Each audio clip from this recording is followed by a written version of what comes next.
Hey guys, you're watching Texas Silver. Welcome back to the channel. If you're here for the first time, I appreciate you checking out the channel. Hopefully you like the content that I put out and consider subscribing to the channel. If you do subscribe, please remember to hit the bell notification. That way you're notified of the next video that I put out, and also click on the all. That way you're notified of each one that I put out. I was a little not hesitant, but I have to really be careful the way I choose my words in this video. I thought I still had this video up, but I went through and looked. I know the video that I put out about this subject, I don't think was completely about the subject we're about to talk about. So I'm gonna go ahead and do it again as promised, but I'm sorry if I told y'all to go look for that video. Maybe I did take it down. For some reason, the powers that be do not like some of the subjects that have to do with this. I don't know. Anyways, they just don't like the subject of security. So I'm gonna try and be very careful with my words, and hopefully you can decipher what I'm trying to pass along to you. So I know we talk about security a lot on the channel, and I've mentioned this multiple times, that it is your number one prep is security. Security includes your abilities also to be able to use these tools to defend yourself, your preparations, your family, others, whatever, you fill in the blank. And I've mentioned multiple times in my videos that I think a lot of times the ability to be able to secure yourself, your people, and your gear at night is overlooked. And I understand why. I know it is not cheap to buy these tools, but again, if you have, say, $100,000, $50,000, even $10,000 in, say, precious metals, and you can only defend it when the sun is up, that's a problem. Whenever I was in Iraq, the Iraqis did not want to play at night because they knew that they couldn't go toe-to-toe with it. Well, they can't go toe-to-toe with us during the day either, but at night they knew that they were sitting ducks, so we were never attacked at night. And the reason being is because we had tools like this that allowed us to defend ourselves at night. So what I'm talking about are night vision devices. There are 3 different categories. There's going to be your traditional night vision, which is either going to be a white phosphorus. When you look in there, it's either going to be, everything's going to be all white and shades of white, or it's going to be green. Those are the main ones out there. I'm going to highly recommend whatever you get is to have it true night vision. There's a reason that the military uses it, because it's tried, true, tested. It's durable. It's going to be waterproof, or if not proof, water resistance to, like, it's going to do what you need it to do in any environment that you need it to do. And so that's what I'm going to highly recommend.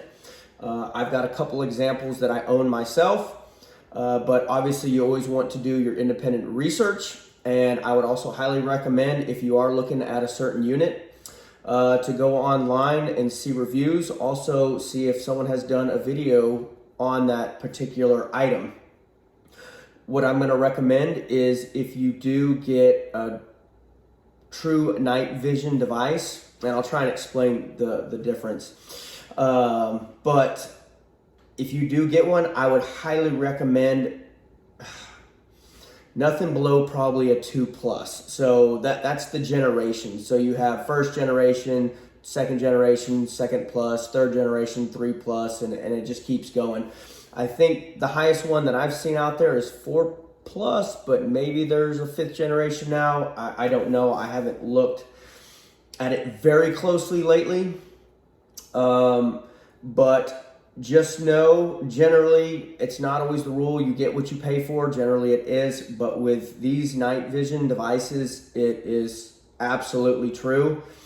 I would highly recommend not even getting anything that is first generation, because I think you're just completely wasting your money.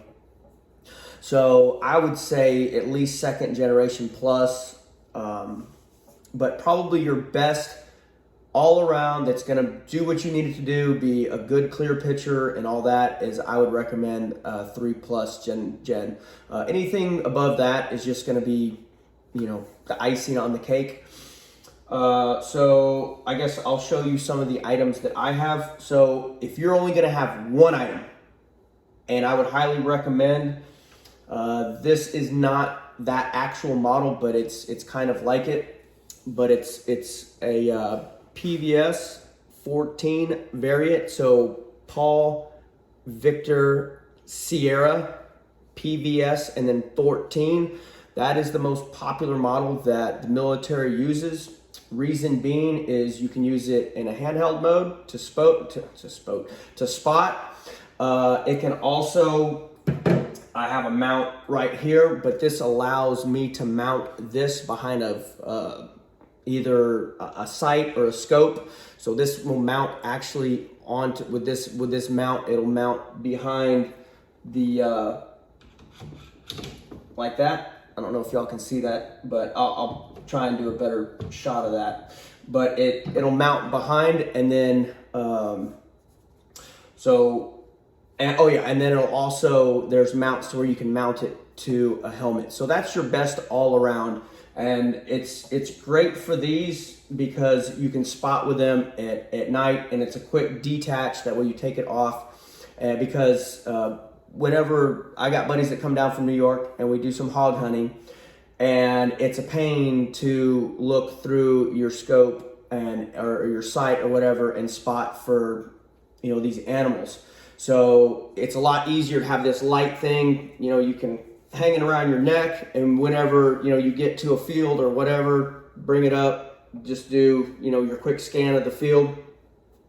But this is what I'm going to recommend if you only have one thing, because it's versatile. It can be helmet mounted, it can be mounted behind your rifle, behind your optic, and then it can also use in a handheld application. So that's what I'm going to highly recommend. You're probably looking at $3,500. You might be able to get a used unit out there, and they never really go on sale. They never come down in price. So don't sit there and hope for a blue light special, because it's probably not going to happen. So if you want one, I'd recommend going to get one. Okay, so I'm going to move on to another item. So this is also a true night vision device. This is a 4-power scope, standalone. This is a 4th generation, and this is an ATN Ares ARES4. They don't even carry these anymore. Also, it's always nice to have a way to silence your lead poisoning at night. But this is a standalone unit. It's freaking amazing. Super clear. I love it. But that unit, I want to say, I think that unit was like $5,500. So that's, again, it's pricey, I understand. But if you were to look through this thing at night, it's absolutely incredible, the clarity. That's normally, it's funny, when me and my buddies were out hunting, you know, someone will spot it, and I'll go into that, how we actually do it when we go. But someone will spot something, and we're looking through all this night vision stuff, and they always say, "Hey, Aaron, look through the beast." That's what this is called, the beast. And that's what we generally use to positively identify whatever we're looking at. Because a lot of times at night, when you've been out there a while and you keep looking through these things, bushes start looking like hogs.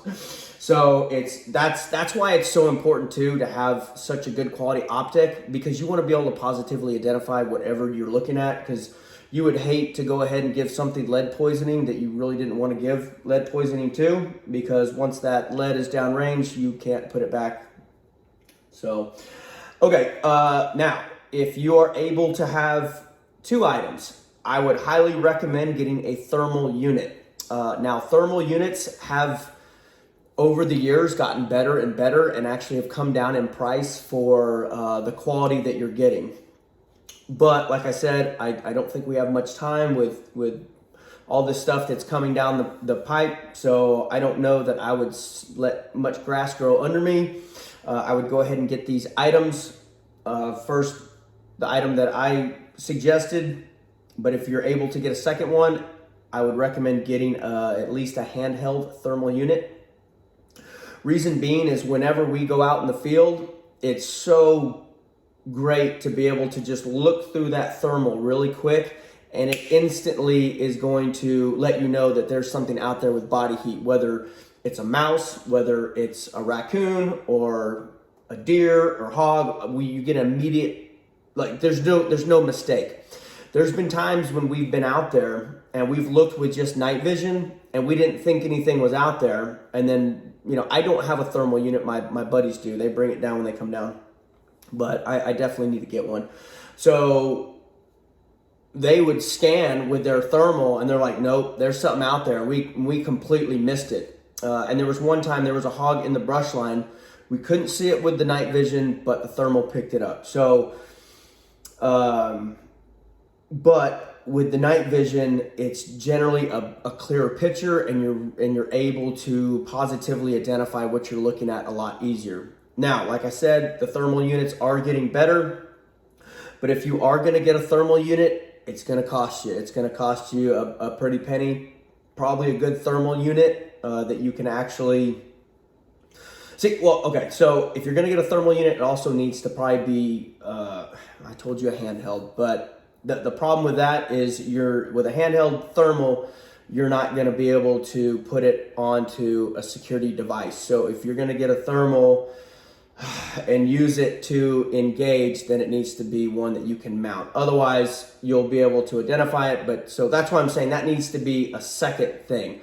So that's why I said get true night vision optic first, because you can actually use that. Now, if you want to just get a standalone thermal and have it weapon mounted, that's probably okay, but a lot of times it's hard to positively identify what stuff is. A lot of times the picture isn't really great. You'll definitely normally be able to figure out what that thing is that you're seeing, but you won't be able to positively identify it. As in, if I were to look through this scope at night, I would be able to tell who I'm physically looking at. With a thermal, you're just going to see that there's a human out there, but you wouldn't be able to be like, oh, that's Jerry, or hey, we don't know who that person is. Go ahead and give them some lead poisoning. They're not supposed to be here. So that's kind of the deal with thermals. Another thing with thermals is a lot of times they use a lot of battery, and they require either there's an internal battery that you have to charge, or it just takes your regular batteries, but it consumes so much. This thing right here, I can put a AA battery in this, what are those called? A lithium battery. And this thing will literally probably run 24 hours on completely. The big thermal units, you might be able to get 8 hours out of them, and then you're gonna have to recharge or change out multiple batteries. So the battery consumption on those are bad. The third one out there is, I don't even know if I'm calling this correctly, but it's electronic night vision.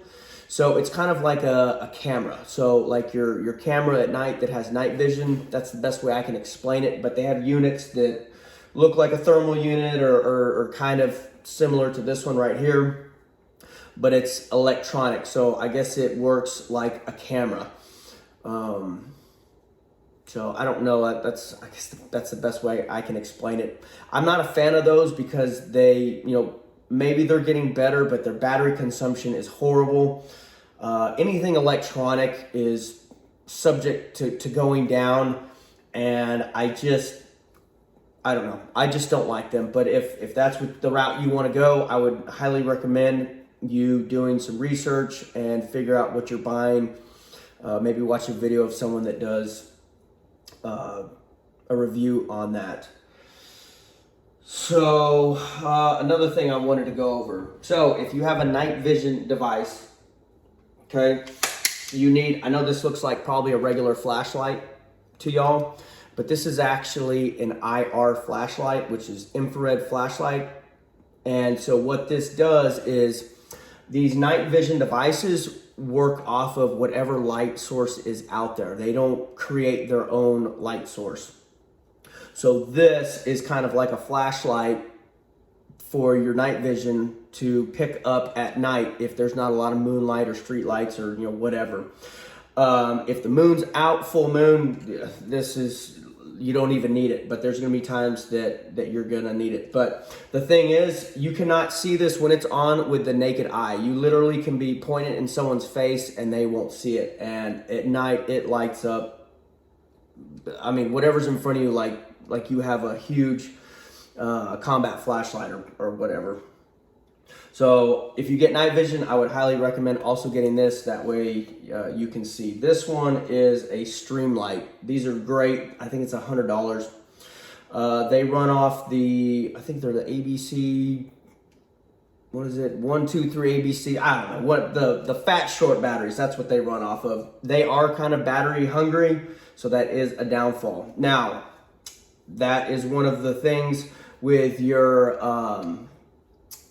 thermals is they don't need a light source, and the same thing with the electronic night vision. So that's some of your pros and cons with everything. And then I'm gonna try and show y'all with this. So this mounts back behind here, and that allows you to see through the scope at night. So, and that thing's not gonna be level. I think I've covered just about everything that I wanted to cover. Sorry if it was kind of all over the place. I didn't write any notes. I'm just going off the top of my head. But another, I guess, a benefit to this stuff is I use this all the time. I use this for hog hunting, or just, if I'm around my property and I need to see, what's making some noise out, on my property, I can use this stuff. So it's actually a really cool prep that you can use on a regular basis, especially if you are a hunter or you just want to use it on your kids will love it. It's cool. Another thing is cool, you can look at the stars at night and you're going to pick up so many stars that you can't see with the naked eye. So they're really cool. But I would highly recommend getting this if you're dumping money into metals and all this other stuff and you don't have this. I would highly advise you to pump the brakes and go ahead and invest in that, and then go ahead and keep going with all the other preps that you want to get. So I love having preps that I can use on a daily basis. So maybe that'll help you also justify spending that kind of money. Because right now, obviously, I use them to hunt four-legged mammals, but my ultimate reason I have them is if I need to go ahead and administer some lead poisoning to some two-legged mammals. That's why I have this stuff, and that's another thing that I talk about. How much is your life worth? How much is your kid's life's worth? Your girlfriend, boyfriend, husband, wife, grandparents, parents, whatever, fill in the blank. What are their lives worth? I think you would feel pretty crappy if you got into some sort of altercation and needed to be able to defend yourself at night, and you were too cheap to drop this kind of money, and you were more worried about buying more metals and buying whatever. This is your number one prep, security, and you need to make sure that you can do it at night and during the day, because you're only half effective if you can't defend your stuff at night. The last thing I'm going to say is, if you can't get any of this stuff, I understand it's very expensive, and so I know people just out there on a budget and they can't do it. If you can't do that, I'm going to at least highly encourage you to get a nice weapon mounted flashlight on your security. That way you can at least somewhat defend yourself at night. The only issue with that is you're giving the individual you're having to deal with a target to go ahead and engage you. So if they see that light, what are they going to go ahead and start sending their lead poisoning towards? So that's the bad thing about flashlights, but if that's all you can do, I understand. I guess I'm going to leave it there. Hopefully I covered everything. Thank you so much if you stuck around this long, and I'm sorry for those that maybe found this boring, but you've probably already shut the video off or didn't even click to watch it. But also, number one prep for all this is God. I think it's about to get ugly probably in the next 6 months to year, maybe 2 years, but I really think we're running out of time. Let's see what Monday brings. I think the markets could get really interesting. So anyways, I'm going to leave it there. God bless. Take care of each other. And I'm, again, going to highly recommend that you look into this stuff and try and acquire some of it. All right, take care.